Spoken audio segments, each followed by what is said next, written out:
जय माता रानी दोस्तों, आपके अपने चैनल माई वॉइस में आपका बहुत बहुत स्वागत है।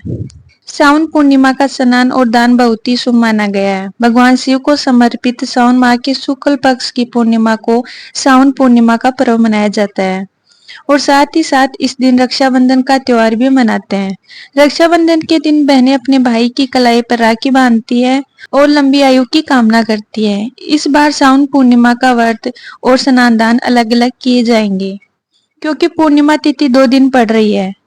लेकिन ऐसे में जो भी माताएं बहनें केवल सत्यनारायण भगवान का व्रत रखती हैं, उन्हें किस दिन व्रत रखना चाहिए? और जो भी माताएं बहनें पूर्णिमा के व्रत में रात के समय चंद्र देवता की पूजा करके अपना उपवास खोलती है, तो उन्हें किस दिन उपवास रखना चाहिए? यह भी आज के इस वीडियो में आपको बताएंगे। अगर आपको जानकारी पसंद आई है तो वीडियो को लाइक जरूर कीजिए। इस बार सावन पूर्णिमा तिथि शुरू हो रही है 8 अगस्त शुक्रवार को दोपहर 2:13 से। पूर्णिमा तिथि समाप्त हो रही है 9 अगस्त दिन शनिवार को दोपहर 1:24 पर। इसके बाद से प्रतिपदा तिथि लग जाएगी, इसलिए क्योंकि 2 दिन पूर्णिमा तिथि है तो 8 अगस्त शुक्रवार को और 9 अगस्त शनिवार को दोनों ही दिन सावन पूर्णिमा रहेगी। लेकिन 8 अगस्त शुक्रवार को दोपहर से पूर्णिमा तिथि प्रारंभ हो रही है। चंद्रोदय का समय भी हमें 8 अगस्त को ही प्राप्त हो रहा है, इसलिए जो माताएं बहनें चंद्रदेव की पूजा करके उपवास रखती है, उन्हें 8 अगस्त को व्रत रखना चाहिए और पूर्णिमा का स्नान दान या फिर रक्षाबंधन का त्योहार इस बार 9 अगस्त दिन शनिवार को ही मनाया जाएगा। साथ ही साथ क्योंकि उदय तिथि के अनुसार बात करें तो पूर्णिमा तिथि ब्रह्मा मुहूर्त के समय में भी विद्यमान है और अभिजीत मुहूर्त के समय में भी पूर्णिमा तिथि विद्यमान रहेगी। तो ऐसे में यदि आप चाहे तो 9 अगस्त शनिवार को भी सत्यनारायण व्रत रख सकती हैं। लेकिन मान्यता है कि जब पूर्णिमा तिथि 2 दिन लग रही हो तो ऐसे में जिस तिथि में चंद्रोदय उसी पूर्णिमा तिथि में व्रत रखना चाहिए, चाहे पूर्णिमा दोपहर से ही क्यों ना शुरू हो रही हो। अब बात कर लेते हैं सावन पूर्णिमा के शुभ मुहूर्तों की और साथ ही साथ भद्रा काल की भी, क्योंकि इस बार पूर्णिमा व्रत के दिन भद्रा भी लग रही है। 8 अगस्त शुक्रवार को सूर्योदय सुबह 6:04 पर होगा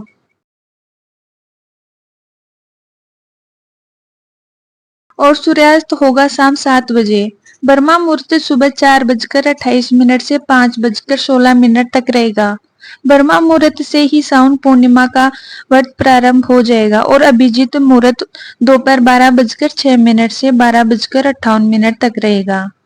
इस दिन सुबह 4:09 तक आयुष्मान योग रहेगा और बाद में सौभाग्य योग रहेगा। चंद्रोदय होगा शाम 6:37 पर। तो इस समय के बाद से चंद्र देवता की पूजा करके आप अर्घ दे सकती है। इस बार रक्षाबंधन के दिन तो नहीं, लेकिन पूर्णिमा व्रत के दिन भद्रा लग रही है और रक्षाबंधन के त्योहार पर भद्रा का साया बिल्कुल भी नहीं रहेगा। तो इस बार 8 अगस्त शुक्रवार को जब पूर्णिमा तिथि प्रारंभ होगी, यानी कि दोपहर 2:12 से भद्रा काल भी प्रारंभ हो जाएगा, जो कि मध्य रात्रि 1:52 तक रहेगा।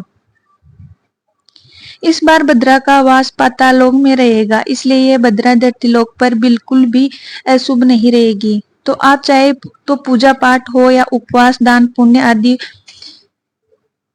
आदि हो, इस दिन जरूर कर सकते हैं। अब जानते हैं 9 अगस्त शनिवार के दिन मुहूर्त के बारे में। तो इस दिन ब्रह्मा मुहूर्त सुबह 4:28 से 5:16 तक रहेगा और चंद्रोदय होगा सुबह 6:04 पर। तो सुबह की पूजा या स्नान मंत्र जाप आप सूर्योदय तक कर सकते हैं। सूर्यास्त होगा शाम 6:59 पर। पूरा दिन सौभाग्य योग रहने वाला है और अभिजीत मुहूर्त दोपहर 12:06 से 12:58 तक रहेगा। राहु काल इस दिन सुबह 9 बजे से 10:30 बजे तक रहेगा। चंद्रोदय होगा शाम 7:18 पर। 9 अगस्त शनिवार को राखी बांधने का शुभ मुहूर्त रहेगा सुबह 5:47 से दोपहर 1:24 तक है, जिसमें से राहु काल के समय का भी आपको राहु काल सुबह 9 बजे से 10:30 बजे तक रहेगा। क्योंकि पूर्णिमा तिथि दोपहर में समाप्त हो रही है तो ध्यान रखिए पूर्णिमा तिथि समाप्त होने से पहले आप राखी अवश्य बांध ले। यदि आपको हमारे द्वारा दी गई जानकारी पसंद आए तो वीडियो को लाइक, चैनल को सब्सक्राइब कीजिए। राधे राधे।